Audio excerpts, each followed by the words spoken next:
이스라엘 자손이 그를 따라 내려오니, 이스라엘 자손이 그를 따라 내려오니 제목으로 말씀 전하겠습니다. 가브리 베이가라는 축구 선수가 있어요. 제가 이렇게 말하는 거 보면 전 축구 안 좋아하는 거 아시겠죠? 이 말하는 것도 발음조차 좀 어려워요. 스페인 신성으로 불리는 21살의 젊은 축구 선수입니다. 21살인데, 그러니까 저희 예은이, 민지, 우민이가 20살이거든요. 얘네들보다 한 살 더 많아요. 그 한 살, 우리 우민이, 민지, 예은이보다 한 살 더 많은 이 선수가 지금 세계 최고 클럽들한테 영입 제의를 받았어요. 그러니까 엄청 축구를 잘한다는 거죠.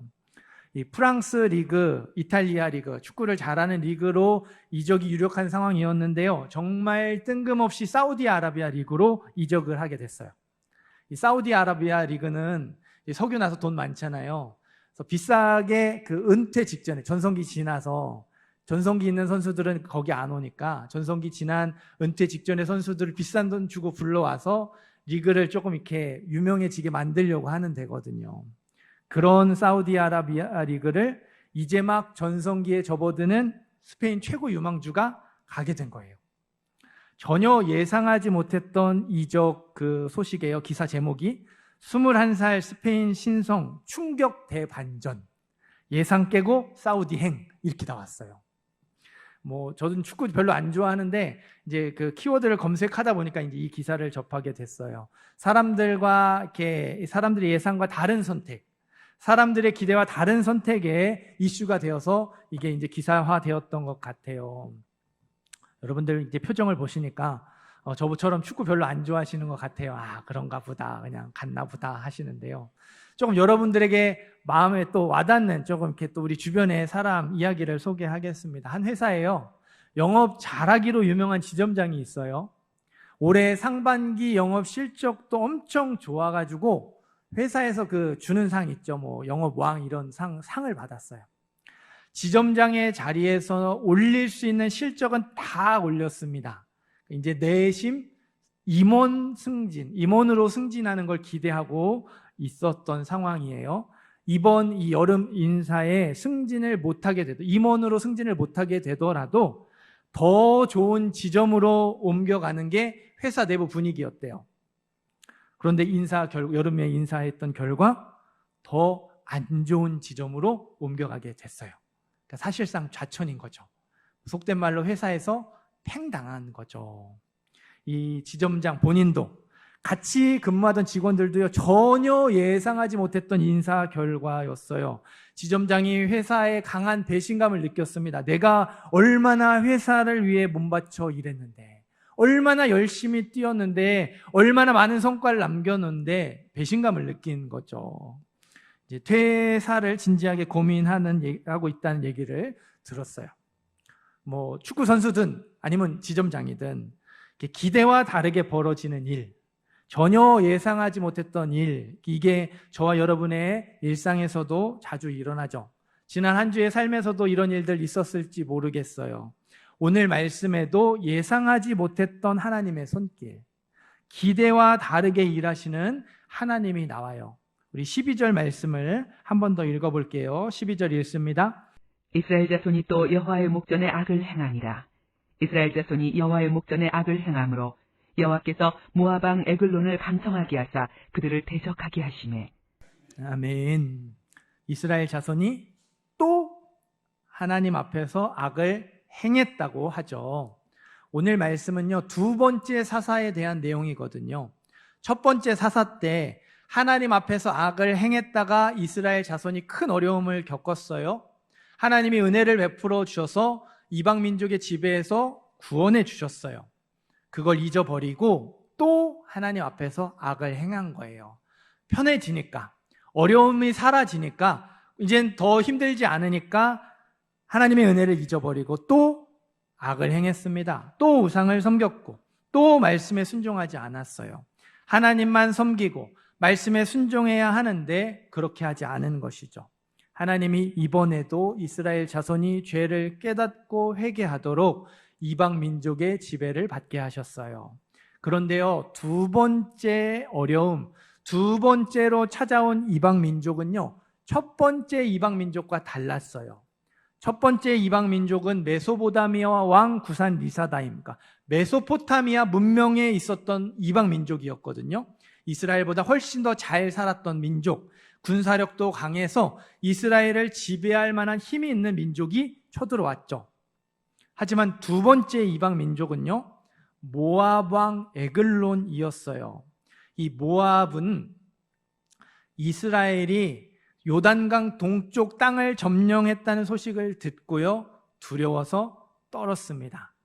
어떻게 했다고요? 두려워서 떨었어요. 이스라엘이 요단강 동쪽 땅 점령했대 벌벌 떨었어요. 그러니까 이스라엘과 맞서 싸울 엄두도 내지 못할 정도로 힘이 약한, 힘이 없는 민족이 모압 족속이었다는 거죠. 하나님이요, 모압 왕 에글론을 강성하게 하셨는데도 모압 족속 혼자 쳐들어오지 않죠. 암몬 족속, 아말렉 족속과 함께 쳐들어왔어요. 그러니까 다른 족속과 힘을 합쳐야지. 하나님이 이스라엘을 다스리게 하려고, 이스라엘을 지배하게 하시려고 힘을 주셨는데도 다른 족속과 힘을 합쳐야 겨우 이스라엘을 이길 수 있었다는 말이죠.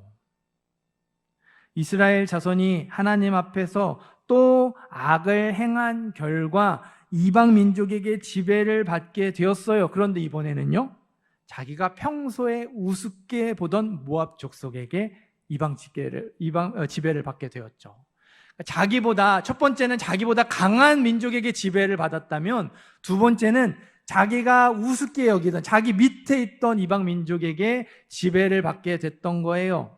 이방 민족의 지배를 받는 기간도요, 첫 번째 때는 8년이었어요. 두 번째는 18년이었어요.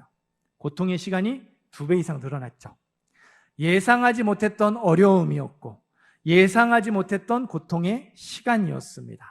자, 15절도 한 번 더 읽습니다.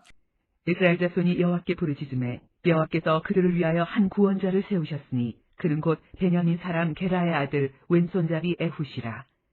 이스라엘 자손이 그를 통하여 모압 왕 에글론에게 공물을 바칠 때, 아멘. 이스라엘 자손이 하나님께 부르짖었어요. 고통 가운데서 하나님을 간절하게 찾았습니다. 하나님이 이스라엘의 부르짖음을 들으시고 구원자를 세워주셨죠. 사사를 세워주셨어요. 두 번째 사사 에훗을 세워주셨는데, 이 인물이 이스라엘 자손이 전혀 예상하지 못했던 사사였습니다.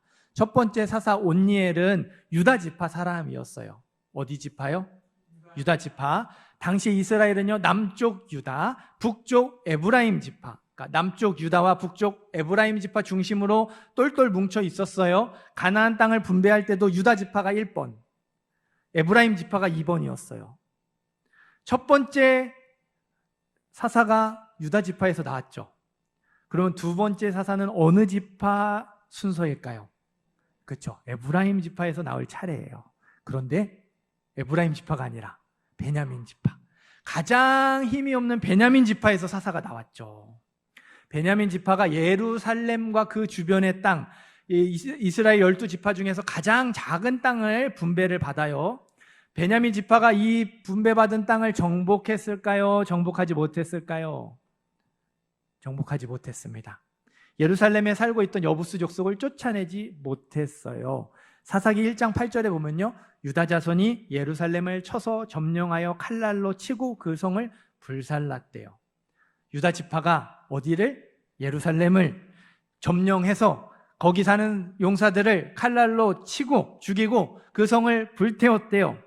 그런데도 베냐민 지파가 예루살렘을 정복하지 못했습니다.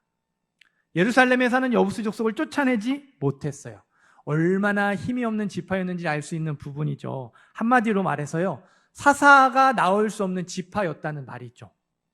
이스라엘 자손이 당연하게 기대했던 순서, 에브라임 지파가 아니라 전혀 예상하지 못했던, 사사가 나올 것 같지도 않았던 베냐민 지파에서 사사가 세워졌어요. 예상하지 못했던 이방 민족, 예상하지 못했던 지배의 기간, 예상하지 못했던 지파, 이스라엘 자손이요, 여기까지는 그럴 수 있다고 생각을 했어요. 뭐 하나님의 일하심이 우리가 다 측량할 수 없으니까 그럴 수 있다 생각했어요. 하지만 에훗을 보니까, 하나님이 세워주신 사사 에훗을 보니까 정말 예상 밖의 인물이었습니다. 15절에 에훗에 대한 설명이 두 가지로 나와요. 하나는 그는 곧 베냐민 사람 게라의 아들 왼손잡이 에웃이라. 에웃이 왼손잡이였다고 설명을 하고요. 또 하나는 이스라엘 자손이 그를 통하여 모압 왕 에글론에게 공물을 바칠 때에 에웃이 공물을 바치는 대표자였다는 거예요. 이 두 구절이요, 그리고라는 접속사로 묶여져 있어요. 그러니까 사사로 부름을 받기 전에 에웃은 왼손잡이였고요, 공물을 바치는 대표자였어요. 왼손잡이 먼저 조금 살펴보겠습니다. 원어의 왼손잡이는요, 오른손의 사용이 저지된, 오른손에 제한이 있는 뜻이 있어요. 두 가지 뜻이 있죠. 오른손의 사용이 저지된, 오른손이 제한된. 오른손의 사용이 저지된 이 뜻은요, 우리가 생각하는 왼손잡이입니다. 오른손이 멀쩡한 왼손잡이. 그러니까 원래는 왼손잡이가 아닌데 왼손을 잘 쓰게 하려고 오른손을 묶은 거예요. 저지한 거죠. 그래서 강제적으로 왼손잡이를 만들어 버렸어요. 이게 오른손이 저지된 왼손잡이입니다. 그럼 오른손에 제한이 있는 왼손잡이, 이 제한은 장애를 뜻해요. 오른손에 장애가 있어서 오른손을 쓸 수 없어서 왼손을 쓸 수밖에 없는 왼손잡이, 오른손에 장애가 있는 왼손잡이, 이게 오른손에 제한이 있는 왼손잡이입니다. 에웃은 둘 중에 어느 쪽이었을까요? 오늘 말씀을 보면요, 오른손이 멀쩡한 왼손잡이보다는 오른손에 장애가 있는 왼손잡이였을 가능성이 더 높습니다. 이스라엘 자손이 에웃을 뭘로 뽑았어요? 공물을 바치는 대표자로 뽑았죠. 복종의 상징이에요. 오른손이 멀쩡한 에웃보다는 오른손에 장애가 있는 에웃이 공물 바치는 대표로, 복종의 상징으로 훨씬 더 잘 어울리죠. 그리고 에웃이 하나님의 부름을 받은 이후에 모압 왕을 암살하려고 해요. 칼을 몸에 숨깁니다. 그 칼의 길이가 한 규빗이래요. 한 규빗이 보통 팔꿈치에서 손가락 끝까지 길이에요. 그러니까 이만한 칼을요, 이 허벅지에 숨기는 거예요. 오른쪽 허벅지에. 여러분, 잘 이렇게 숨길 수 있을까요? 이게요, 제가 이렇게 한 50cm 작았고 여기 허벅지에 대봤거든요. 제 허벅지가 짧아서 그런지 이게 다 안 돼요. 그리고 그때는 이게 좀 펑퍼짐한 옷이라서 이렇게 딱 감추면 모른다 하더라도 뭐 곡물 받치려고 이렇게 숙이면 어떡해요? 자루든 칼이 이게 뭔가 튀어나와서 티가 날 수밖에 없어요. 설사 티나지 않게 잘 숨겼다 하더라도 몸수색하면 어떻게 됩니까? 바로 걸리죠. 이렇게 한번 만져보면 그냥 끝나는 거예요. 에웃이 안 걸렸어요. 무슨 말일까요? 경비병들이 대충 눈으로 쓱 훑어보고 몸수색 안 한 거죠. 오른손을 못 쓰는 장애인이니까 뭘 할 수 있겠냐면서 경계를 늦추는 거죠. 그렇게 생각할 수밖에 없습니다. 모압 왕 에글론도요, 에웃이 다시 공물 바쳤다가 다시 돌아와요. 은밀하게 드릴 말씀이 있습니다. 독대를 1대1로 만나자고 요청할 때 고민하지 않아요. 왜 아까 말하지 않았냐 의심하지 않죠. 그 말을 에웃이 1대1로 만납시다 하니까 신하들 다 내보냅니다. 살이 너무 쪄가지고 비둔한 자라고 너무 뚱뚱해가지고 몸을 잘 움직이지 못하는데도 경비병 없이 단둘이 있는 것에 거리낌이 없어요. 에웃이 오른손이 멀쩡한 왼손잡이였다면요, 단둘이 있지 않았겠죠. 경비병 세웠든지 뭐 이렇게 했을 거예요. 에웃이 왕을 죽인 후에도 성을 떠나기까지 단 한 번의 제지나 의심의 눈초리를 받지 않아요. 에웃을 신경 쓰는 사람이 아무도 없었습니다. 얼마나 보잘것없게 보였으면, 얼마나 아무것도 못한다고 생각했으면 그렇게 했을까요? 오른손이 멀쩡한 왼손잡이보다는 오른손에 장애가 있는 왼손잡이가 내용의 흐름에 훨씬 더 잘 어울리죠. 오른손을 못 쓰는 장애인이 사사로 세워진 게 뭐 그리 충격적인 일이냐, 뭐 장애인도 지도자 될 수 있지 않냐, 이렇게 생각하실 텐데요. 여러분, 제가 오른손이 못 쓰는 장애가 있으면 어떨 것 같으세요? 제가 뭐 이쪽 오른쪽 팔이 없든, 아니면 뭐 팔꿈치 아래로 없든, 아니면 이렇게 손이 잘려서 손목만 남았든 오른손에 장애가 있어요. 어떨 것 같으세요? 이상하시겠죠? 어색할 거예요. 여러분, 이렇게 뭔가 몸이 불편한 목회자를 생각해 본 일이 없거든요. 그런 목회자들이 있는데도 우리도 은연중에 그렇게 생각하지 않아요. 그럼 장애인에 대한 선입견이 어느 정도 이렇게 사라진 요즘도 그런데 사사시대는 어땠을까요? 아마 장애인은요, 사람 취급도 안 했을 거예요. 게다가 에웃은 다른 부위에 장애가 있지 않았죠. 오른손에 장애가 있었어요. 그 시대의 오른손의 장애는, 이스라엘에게 오른손의 장애는 정말 치명적인 결함이었습니다. 성경은요, 우리가 생각하는 것보다 훨씬 더 오른쪽과 오른손을 중요하게 여겨요. 야곱이 요셉의 아들들을 축복할 때요, 둘째 에브라임의 머리에 오른손을 올리고요, 첫째 므낫세의 머리에 왼손을 올렸어요. 요셉이 첫째를 오른쪽에 세웠거든요. 첫째를 오른손으로 축복해달라고. 둘째는 왼손으로 축복해달라고 왼쪽에 세웠어요. 그런데 야곱이 손을 엇갈려가지고 왼쪽에 있는 둘째에게 오른손을 이렇게 들어서 축복했습니다. 마치 오른손이 더 많이 축복해 줄 수 있는 것처럼, 오른손이 더 능력이 있는 것처럼 그렇게 성경이 기록을 했죠. 전도서 10장 2절에서는요, 지혜자의 마음은 오른쪽에 있고 우매자의 마음은, 어리석은 자의 마음은 왼쪽에 있느니라. 단순히 오른손이 더 능력 있는 정도가 아니라 지혜는 오른쪽에, 어리석음은 왼쪽에 있다고 말해요. 신약에 오면요, 예수님이 마지막 날 오른쪽에 양을 세우고 왼쪽에 염소를 세운다고 말씀하시죠. 얼마 전에 우리 원로 목사님 또 이 말씀하셨는데, 양은 의인, 염소는 악인 있잖아요. 의인을 어느 쪽이요? 오른쪽에. 악인은 어느 쪽이요? 왼쪽에 세운대요. 그러니까 뭐 오른손이 왼손보다 더 능력이 있고 오른쪽이 왼쪽보다 더 지혜로운 정도를 뛰어넘어서 선과 악의 기준을 오른쪽과 왼쪽으로 표현할 정도로 성경은 오른손, 오른쪽을 중요하게 여기고요, 왼손과 왼쪽을 부정적으로 봅니다. 그럴 수밖에 없는 게요, 우리가 하나님의 손을 떠올릴 때 어떤 손을 떠올리나요? 하나님이 우리를 하나님의 손으로 붙들어 주신다, 하나님의 손으로 우리를 이끌어 주신다, 하나님의 손으로 우리 가운데 역사하신다, 하나님의 손 할 때 여러분 어떤 손 떠올리세요? 오른손 떠올리시죠?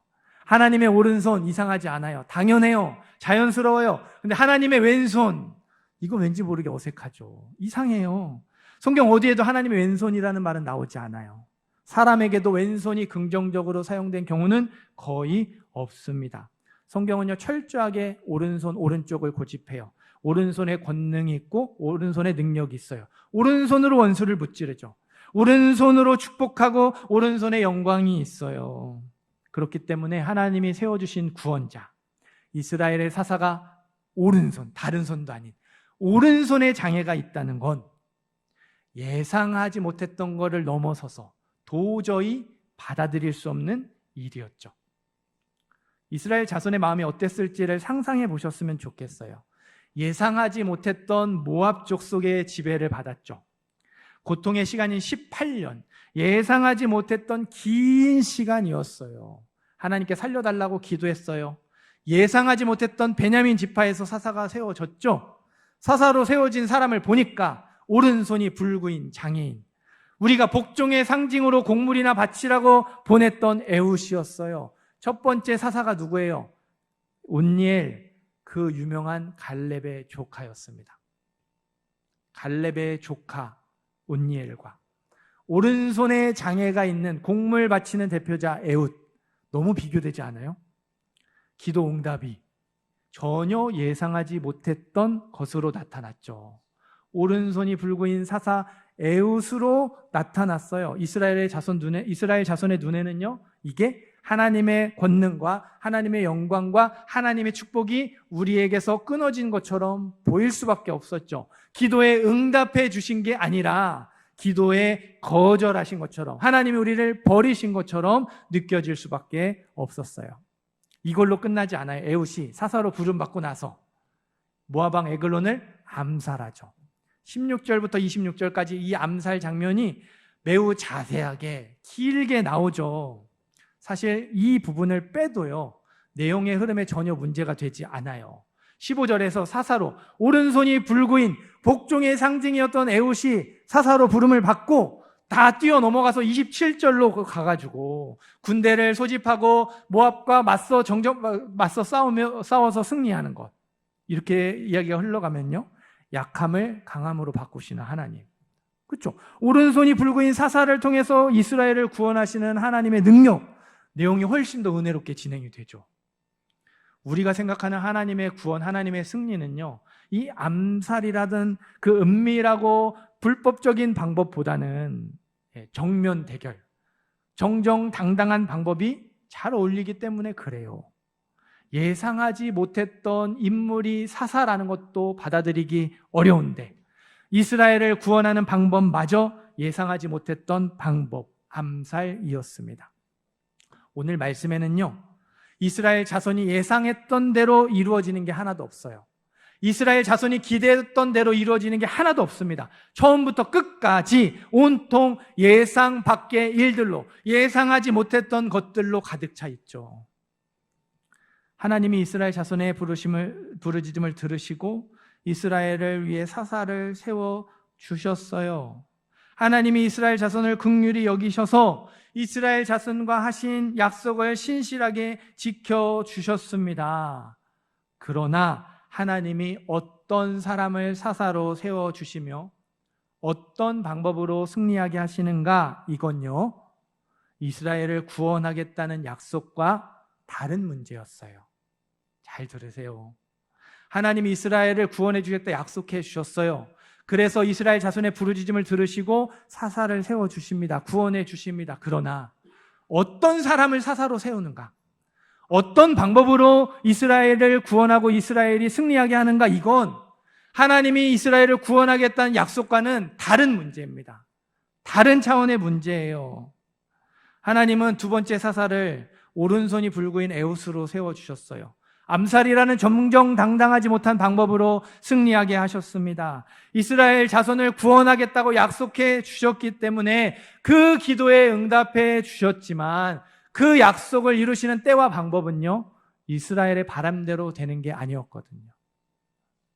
하나님이 약속해 주셨기 때문에 그 약속을 들어주실 것이지만 그 약속을 들어주시는 때와 방법은 이스라엘의 뜻대로 되는 게 아니에요. 이스라엘의 계획대로, 이스라엘의 원대로 되는 것이 아닙니다. 하나님의 뜻대로 되는 것이죠.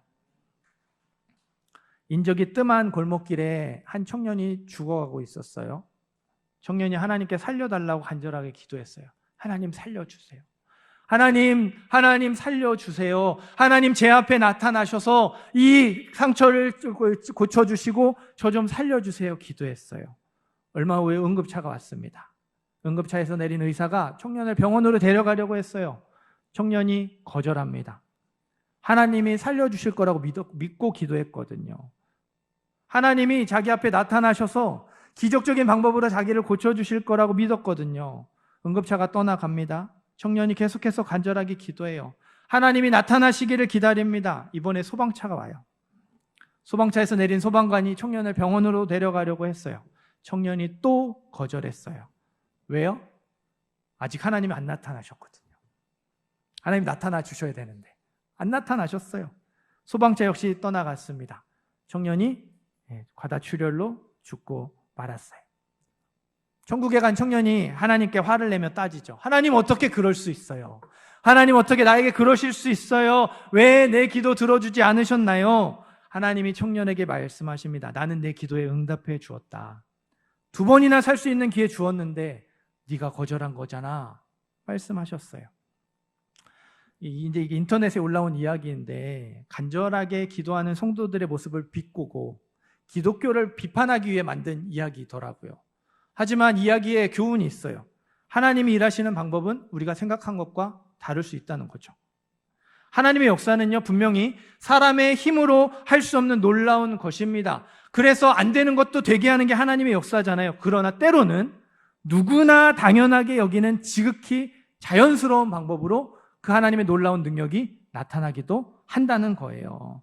그러니까 기적적인 방법으로 암이 사라져서 암을 고쳐주시는 것도 있지만 병원에 가서 암을 발견하게 하시고 또 뒤늦게 발견하더라도 적절한 치료를 통해서 암을 치료받게 하시는 것도 하나님의 도우심이며 하나님의 능력이라는 거예요. 그렇기 때문에 우리는 하나님의 때와 하나님의 방법을요, 강요할 수도 없고요, 강요해서도 안 됩니다.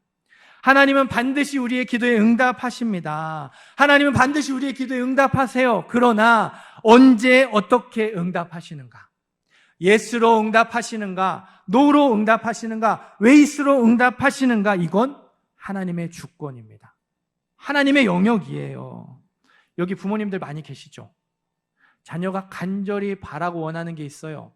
근데 부모가 판단하고 부모가 보기에는 그거 지금 주면 안 될 것 같아요. 그거 지금 있으면 안 될 것 같아요. 그건 별로 좋은 것 같지 않아요. 그럼 어때요? 부모의 판단에 따라 거절하기도 하고 늦추기도 하고 길을 일부러 막기도 하잖아요. 어린 자녀들일수록 더더욱 부모의 판단이 강하게 영향을 미치잖아요. 여러분, 하나님을 뭐라고 부르시나요? 아버지라고 부르시잖아요. 하나님을 아버지라고 부르신다면 하나님 아버지의 판단을 받아들여야 하지 않을까요? 하나님의 주권을 인정하지 않으면, 여러분, 하나님의 판단을 받아들이지 않으면요, 하나님이 살 수 있는 방법을 2번이나 보내주셨는데도 자기가 생각하는 방법 아니었다고, 자기가 기대하는 방법 아니었다고 거절하고 죽은 청년과 다를 바가 없죠. 예수님의 제자들도 그랬어요. 예수님이 가는 곳마다 기적을 행하시고 수많은 병자들 고쳐주셨잖아요. 귀신 내쫓고 막 풍랑을 잠잠케 하고 자연까지 막 예수님 마음대로 움직이셨어요.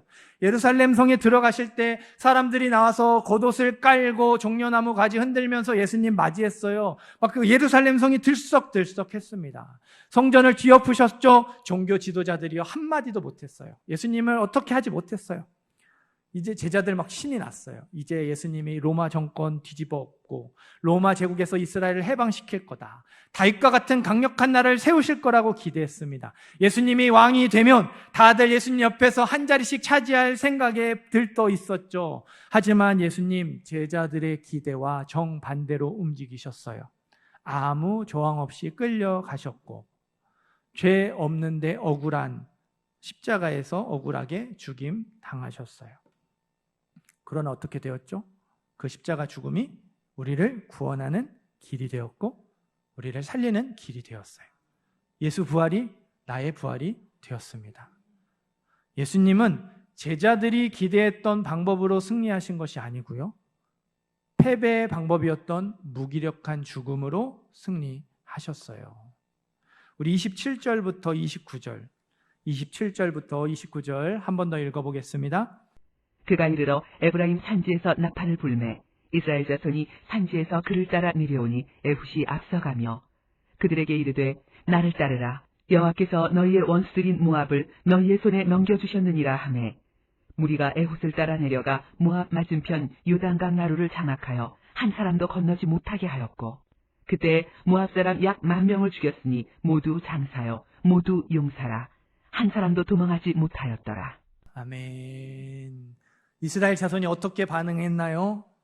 27절 이스라엘 자손이 그를 따라 내려오니 28절에서도 똑같이 나옵니다. 무리가 에훗을 따라 내려갔대요. 하나님의 징계부터 기도의 응답까지 예상하지 못했던 것들로 가득 차 있었는데 다 예상하지 못했던 일들이었는데 이스라엘 자손이 잘한 게 딱 하나 있습니다. 그 에훗을 사사로 받아들였어요. 에훗이 나팔을 불어서 군대를 소집하자 부름에 응하죠. 하나님이 모압을 우리 손에 넘겨주셨다. 모압 왕이 진짜 죽었는지 확인도 안 하고 그 말 듣고 에훗의 선포를 듣고 에훗을 따라 내려갔어요. 모압과 맞서 싸웠죠. 예상하지 못했던 것을 넘어서서 도저히 받아들일 수 없는 것이었지만 믿고 따랐더니 모압 용사 10,000명 중에 한 사람도 도망가지 못하게 만들었죠. 완벽한 승리를 거두었습니다. 사랑하는 성도 여러분, 하나님이 일하시는 방법은 우리가 생각한 것과 다를 수 있어요. 하나님의 기도 응답이 우리가 원했던 것과 다를 수 있습니다. 우리가 생각하는 최선이요, 하나님 보시기에는 가장 좋은 길이 아니기 때문에 그래요.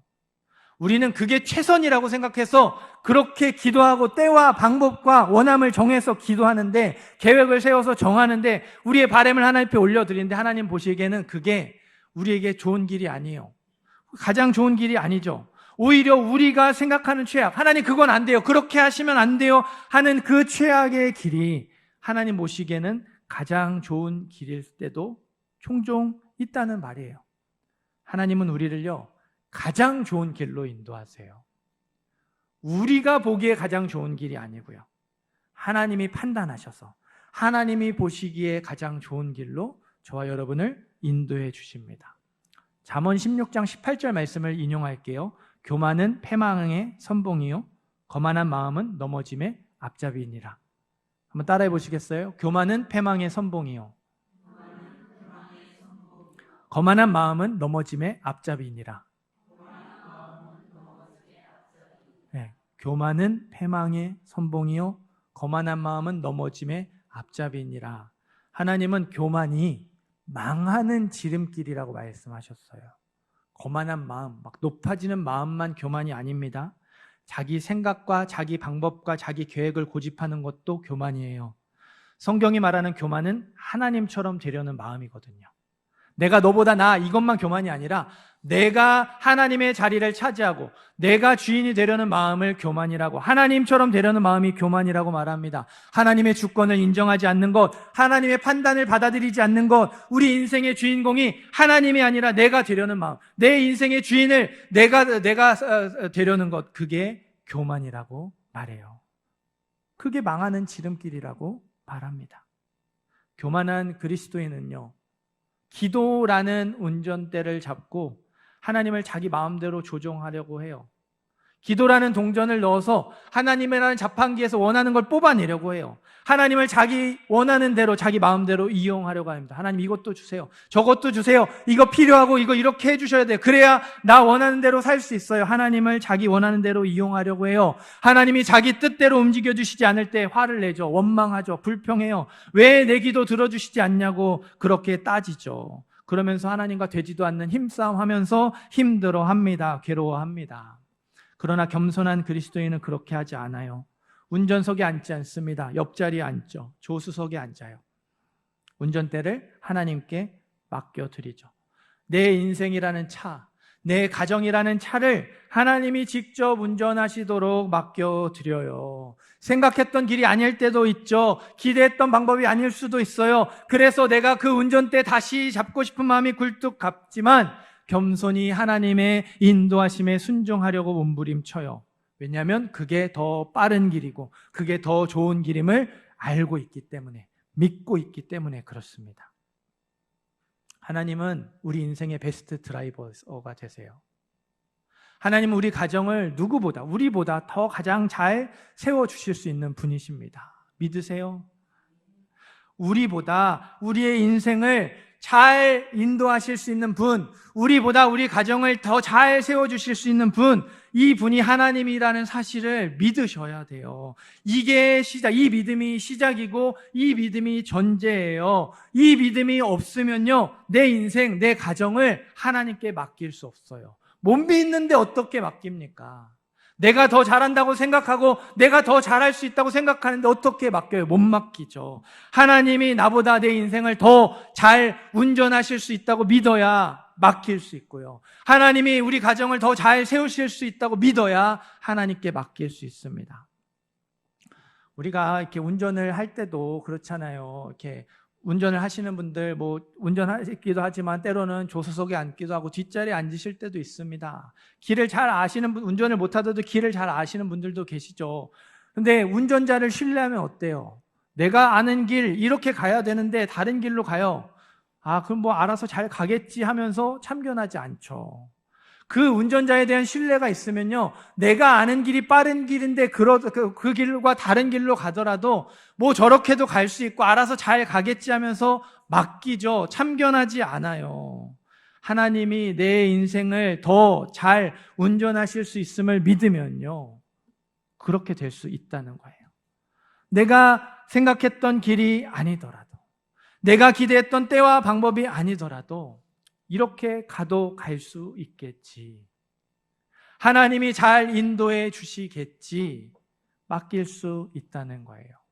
여러분, 하나님께 맡기는 게 훨씬 더 좋은 길이라는 사실 믿으시기를 바라요. 지금 당장은 하나님의 인도하심을 온전히 신뢰하기 어려울 수 있어요. 원하는 대로 응답해 주시지 않아서 불안하고 답답하고 의심이 될 수 있습니다. 속 터질 수 있어요. 그럴 수 있어요. 그러나 그 순간 그렇게 하나님을 신뢰하기 어려운 마음이 찾아올 때에 지나온 세월 가운데 신실하게 역사하셨던 하나님을 떠올리시기를 바라요. 지난 세월 가운데 우리의 기도에 신실하게 응답해 주셨던 하나님을 떠올리시기를 바랍니다. 그리고 한 걸음, 딱 한 걸음만 말씀하신 대로 순종하시기를 바라요. 딱 한 걸음만 이끄시는 대로 순종하시기를 바라요. 딱 한 걸음입니다. 두 걸음 길 안 해도 돼요. 여러분의 인생을 다 맡기지 않으셔도 돼요. 그냥 딱 한 걸음씩만, 딱 바로 앞에 한 걸음씩만 순종하면서 신뢰를 쌓아가시기를 바라요. 하나님에 대한 신뢰가 쌓이고 하나님에 대한 신뢰가 굳건해지면요, 나중에는 알아서 두 걸음, 세 걸음 내 남은 인생 전체를 맡겨드릴 수 있어요. 그만큼의 신뢰가 없으면요, 딱 한 걸음씩만 순종하시고 그렇게 믿음의 길을 걸어가시기를 부탁을 드립니다. 이 자리에 있는 저와 여러분 모두가요, 하나님의 약속을 붙들고 우리의 인생을 이끌어 가시는 하나님의 인도하심을 겸손히 받아들이게 되면 좋겠어요. 하나님을 입으로 아버지라 부르지 말고 하나님의 주권을 인정했으면 좋겠습니다. 하나님 아버지의 판단을 받아들였으면 좋겠어요. 교만한 그리스도인이 아니라 겸손한 그리스도인이 되었으면 좋겠습니다. 말씀하셨고 약속하셨기에 하나님이 반드시 우리를 도와주실 거예요. 말씀하셨고 약속하셨기 때문에 하나님이 반드시 우리의 기도에 응답해 주실 겁니다. 그러나 때와 방법은 전적으로 하나님 손에 달려 있어요. 하나님의 판단대로 때를 정해 주시고 방법을 정해 주시고 이끌어 주실 거예요. 우리는 그리 아니하실지라도 순종해야 해요. 이스라엘 자손처럼 따라 내려가야 해요. 예상하지 못했고 받아들이지 못했던 것이더라도 따라서 내려가야 합니다. 그러면 거기에서 하나님의 승리를 경험하게 될 줄 믿습니다. 하나님의 주권을 인정하는 저와 여러분이 되기를 주님의 이름으로 축원합니다.